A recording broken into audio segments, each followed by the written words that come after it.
April মাসের প্রথম দিন থেকে 20 এপ্রিল পর্যন্ত আপনাকে আপনার কাজকর্ম নিয়ে খুবই ব্যস্ত থাকতে হবে। কারণ ভুলে গেলে চলবে না, সূর্য, মঙ্গল এবং শনির সংযোগ ঘটবে এই এপ্রিল মাসে। মূলত এপ্রিল মাস থেকেই ভাগ্য আপনাকে দারুণভাবে সমর্থন করবে। তার সাথে একটি অচেনা এবং শক্তিশালী এনার্জি এপ্রিল মাস থেকে আপনি অনুভব করবেন। মূলত 20 এপ্রিল থেকে এই এনার্জি আরও বাড়বে। তার ফলে আপনার যাবতীয় কাজকর্ম খুব মসৃণভাবে এগোতে থাকবে। এছাড়াও আপনি অনেক খুশিও অনুভব করবেন, কাজ করতে ভালো লাগবে। কারণ যখন কাজকর্মের ফলাফল ভালো আসতে শুরু করে, তখন আগে করা আরও কিছু কাজ যা আপনি ইতিমধ্যেই করেছেন তার ভালো ফলাফলও আসতে শুরু করে। তখন আপনার উৎসাহ কিন্তু 10 গুণ বেড়ে যায়, আপনি আরও বেশি আগ্রহী হন। ঠিক সেই পরিস্থিতি 20 এপ্রিল থেকে আপনার সাথেই ঘটবে। আপনার ভাগ্যে উন্নতি হবে, আর ভাগ্যের উন্নতির সঙ্গে সঙ্গে ভাগ্যের সাহায্যও পাবেন। সেই জন্যই যে কাজ থেকে ভালো ফল পাওয়া যায় সেই কাজ আগে করতে হবে আপনাকে এই এপ্রিল মাসে।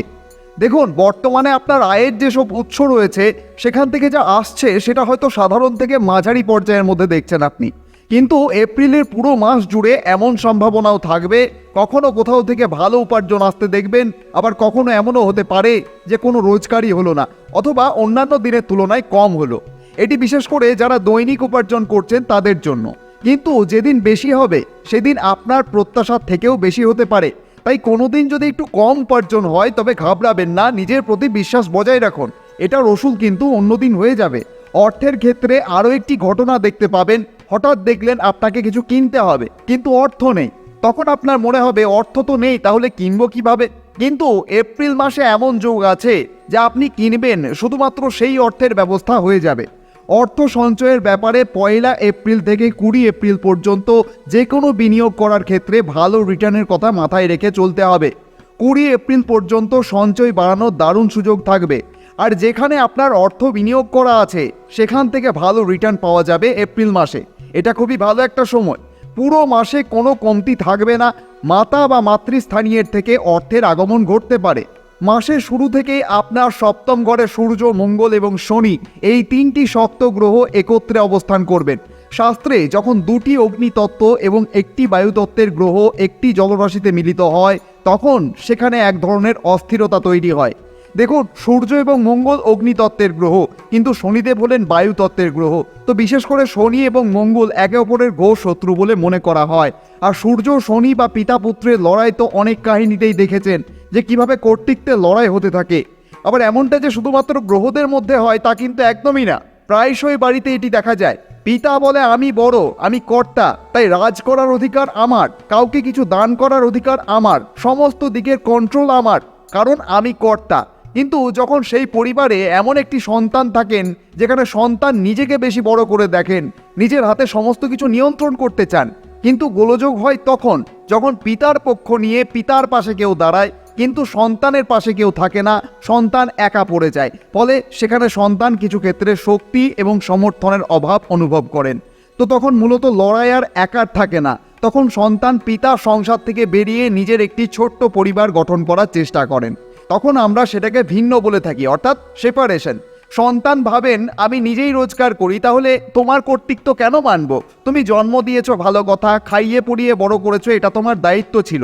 এবার আমি যদি কিছু সিদ্ধান্ত নিতে চাই তাহলে সেক্ষেত্রে মতবিরোধ হওয়ার কথা নয়, সেটা করতে দিতে হবে। যাই হোক, আমরা সেই সমস্ত সন্তানদের কথা বলছি না যারা ভুল পথে অগ্রসর হয়ে কিছু ভুল সিদ্ধান্ত নিচ্ছে এবং বিরোধ হচ্ছে। আমরা তাদের সমর্থন করি না। আমরা সেই সমস্ত সন্তানের কথা বলছি যারা ভালো পথে আছেন কিন্তু একটা কর্তৃত্বের লড়াই চলছে।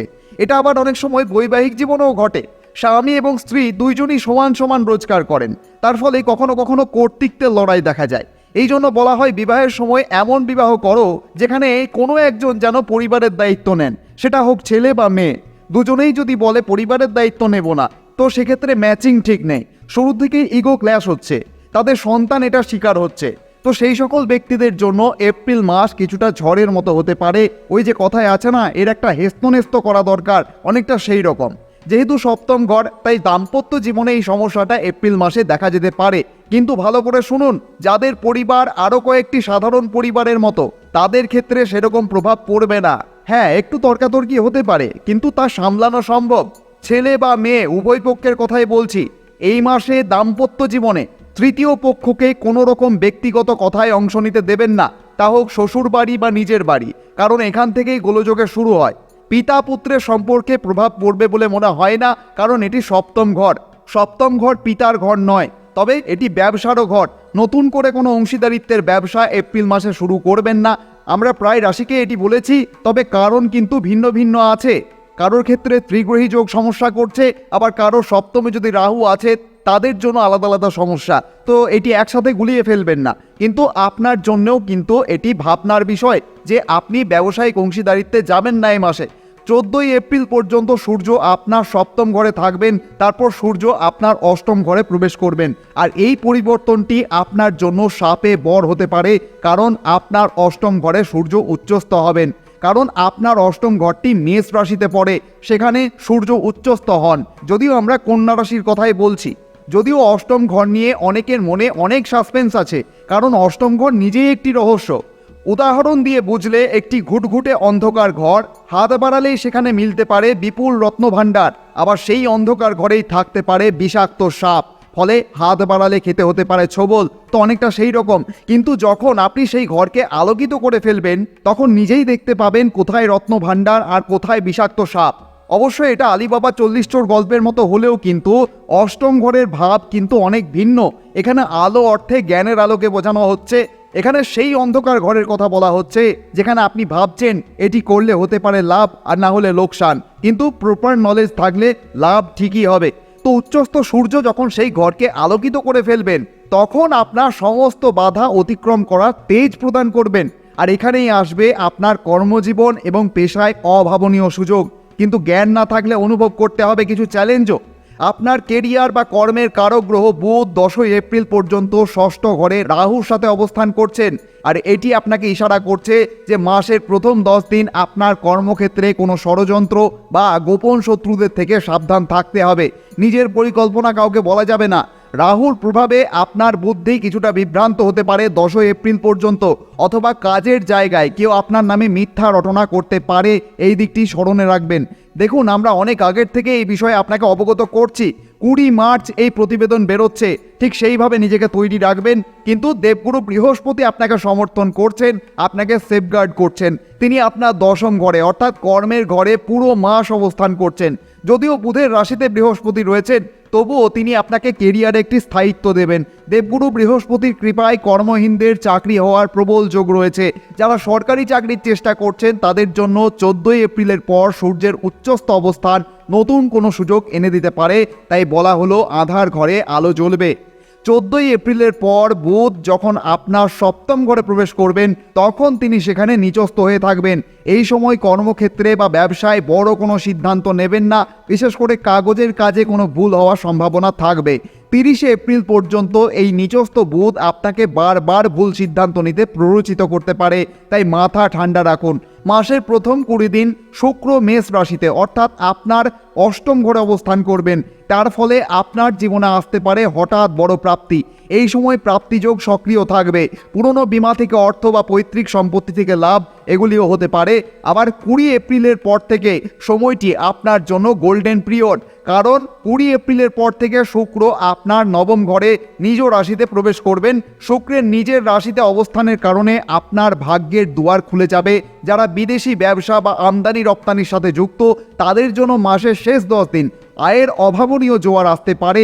তবে মনে রাখবেন, ষষ্ঠ ঘরে রাহুর অবস্থান আপনাকে কিছু খরচ করতে উৎসাহ দেবে। বিশেষ করে হঠাৎ কিছু খরচ হয়ে যেতে পারে, তাই খেয়াল রাখবেন। তাই মাসের শুরু থেকেই সঞ্চয়ের দিকে নজর দিন।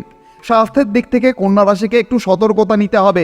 পেটের সমস্যা, কোনো আঘাত, কেটে যাওয়া ইত্যাদি যাতে না হয় সেদিকে খেয়াল রাখবেন। সাবধানে কাজকর্ম করবেন।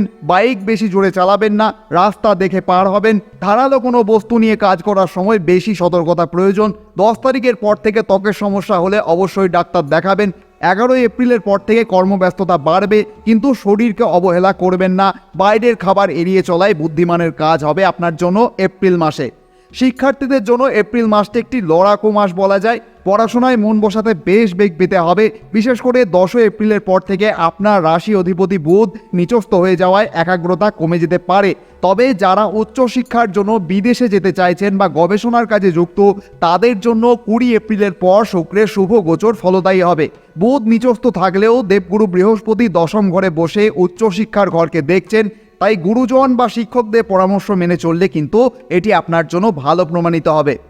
এপ্রিল মাসে আপনি বিশেষ কিছু প্রতিকার করতে পারেন। প্রত্যেক দিন ওম বুধায় নমঃ মন্ত্রটি 108 বার জপ করুন। নিচস্থ বুধের প্রভাব কাটাতে প্রতি বুধবার সবুজ রঙের মুগ ডাল দান করুন। শনি এবং মঙ্গলের সংযোগ থাকায় প্রতি মঙ্গল এবং শনিবার হনুমান চালিসা পাঠ করুন অথবা মন দিয়ে শ্রবণ করুন। মা দুর্গার আরাধনা করুন এবং পাখিকে জল এবং খাবার দিন। এটি আপনার রাহুর অশুভ প্রভাব প্রশমিত করবে। ভগবানের আশীর্বাদী হাত আপনার মস্তক স্পর্শ করুন। আপনি ভালো থাকুন, আনন্দে থাকুন, এই প্রার্থনাই করি। আপনি যদি এই ভিডিওটির থেকে একটু উপকৃত হয়ে থাকেন অবশ্যই কমেন্টে লিখতে ভুলবেন না। জয় মা তারা, জয় বামদেব। আজকের মতো তাহলে এখানেই বিদায় নিচ্ছি। আবার কথা হচ্ছে মে মাসের পর্ব নিয়ে। ধন্যবাদ।